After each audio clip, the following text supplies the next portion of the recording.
Jérusalem, juin 1112.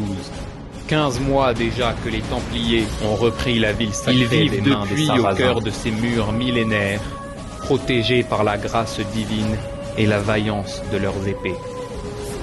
Le journal de garde d'un des chevaliers décrit leur vie en ces termes.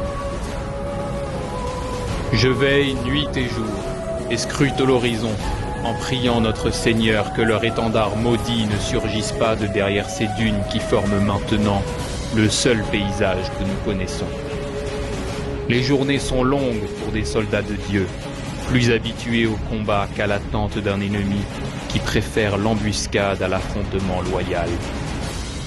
Certains se préparent à la possible bataille en exerçant leur force, d'autres recommandent leur âme à Dieu, qui veille sur cette citadelle à nos côtés.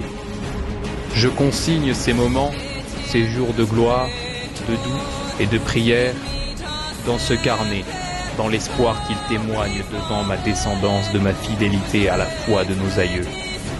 Chaque matin, un de nos Templiers vient me relever à mon poste, et nous échangeons quelques nouvelles sur les intentions des Sarrasins à notre égard. Ici s'arrête le récit du croisé, interrompu alors même qu'il écrivait ces mots.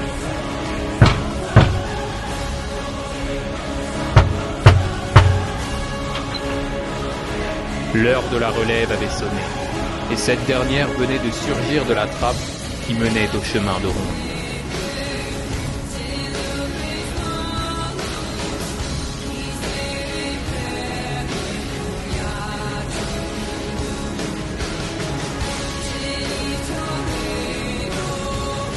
Les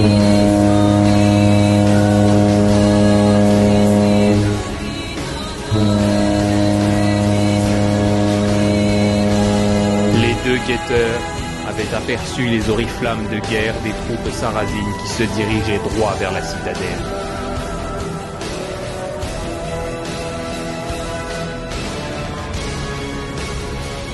Dans la précipitation des Templiers qui rejoignaient leur position, personne ne remarqua le Sarrasin qui était parvenu à s'introduire jusque dans les tours.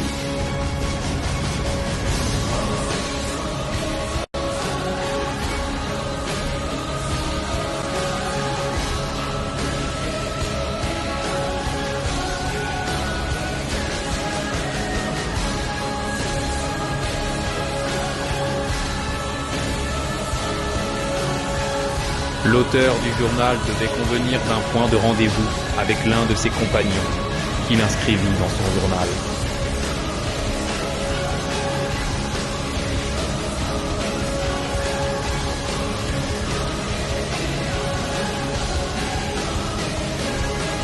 Pendant ce temps, il se rendit dans la crypte de la chapelle où se trouvait la relique la plus précieuse, confiée à la garde des Templiers. Celui-ci devait fuir Jérusalem pour mettre ce trésor hors d'atteinte des mains avides et impies des assaillants.